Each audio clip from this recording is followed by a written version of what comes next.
Hello again, everyone. Today the kids and I are celebrating the cooler weather by making these fall pumpkin muffins. We'll see whether they met my wife's expectations. Are you ready? Let's get started.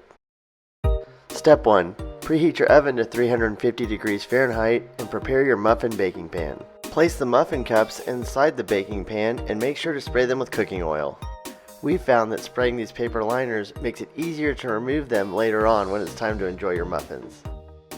Alright, while the oven's heating up, let's move on to step number 2. For step number 2, we're going to begin by adding in all these dry ingredients. But remember, all the ingredients can also be found in the video description below. The measuring bowls include 1 3/4 cups of all-purpose flour, 1 cup of granulated sugar, and 1/2 cup of brown sugar.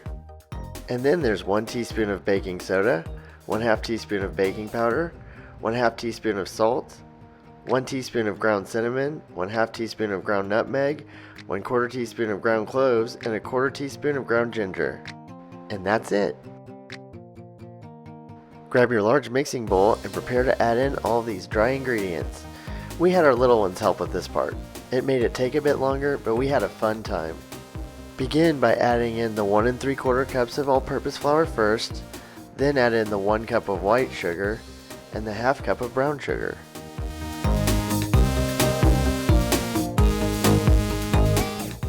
Next, it's time to add in 1 teaspoon of baking soda, 1/2 teaspoon of baking powder, and 1/2 teaspoon of salt. Then it's time for the special ingredients. These spices give the muffins their fall flavor. We're going to add in 1 teaspoon of ground cinnamon, 1/2 teaspoon of ground nutmeg, 1/4 teaspoon of ground cloves, and 1/4 teaspoon of ground ginger.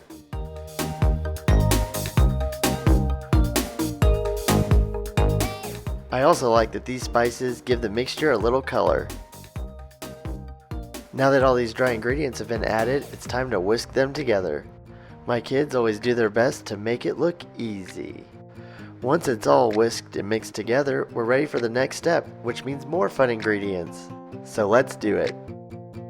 For step number 3, we'll need all the remaining ingredients, which include, for this step, we'll use 2 large eggs, 1 cup of canned pumpkin puree, which can be found basically in any baking section, 1/2 cup of vegetable oil, 1/4 cup of milk, you can use skim or whole milk, and 1 teaspoon of vanilla extract.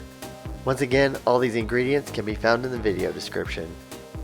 Once you have all those ingredients ready, go ahead and grab a separate mixing bowl and add in the eggs and beat them together with either a stand or handheld mixer. We decided to use our KitchenAid stand mixer.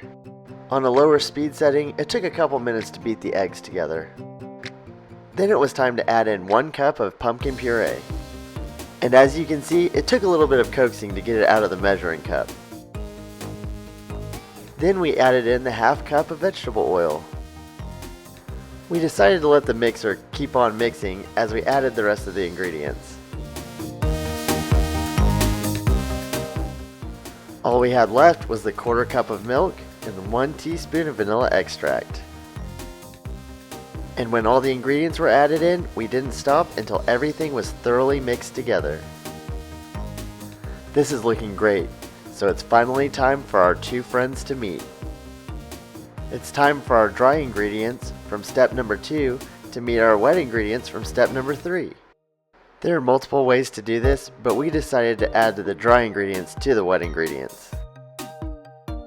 Just make sure to slowly add the dry ingredients in so you don't make a huge mess. Trust me, we've learned from experience. Once they've been added together, just mix until fully combined. And when it starts to look like this, your muffin batter is ready. For step number 5, we're going to need the muffin batter and the muffin baking pan that we prepared all the way back in step number 1. And just as a reminder, that white substance is actually the cooking oil that we sprayed back at the beginning into the paper liners. As you can see, we also used a cookie dough scoop to even out how much batter we added to each cup. We shoot for each muffin cup to be about 2/3 full. Alright, time to start scooping. Okay, for some reason, I shot a lot of video of this step of scooping the muffin batter, so I'm going to speed it up a little bit. Okay, now that the muffin cups are filled roughly 2/3 of the way full, we're ready for the next step. Carefully add the muffin baking pan to your oven and bake at 350 degrees Fahrenheit for 20 to 25 minutes. And while these pumpkin muffins are baking, it's time for our fun goose fact. And this is a good one. Did you know that geese can sleep with one eye open? When this happens, one side of their brain is resting while the other side remains alert. This adaptation helps them stay safe from predators. But I'm sure they use it to watch over their little ones as well. And now back to the muffins.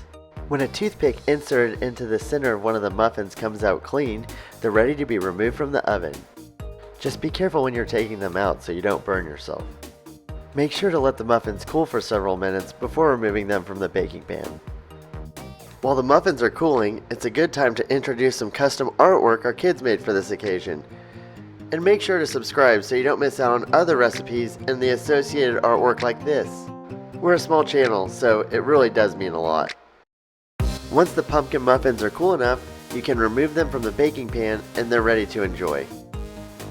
We made these muffins to see if we could impress my wife and our piggy son, and we definitely did. This recipe did require several different spices, but they're easy to buy and they blend together to make a great fall flavor. This recipe is simple and quick enough that we'll keep it in a rotation during this season, especially as the weather finally gets cooler. Now that we've finished these awesome pumpkin muffins, you need to check out our other great fall recipe for apple cinnamon muffins. It's one of our favorites. See you there!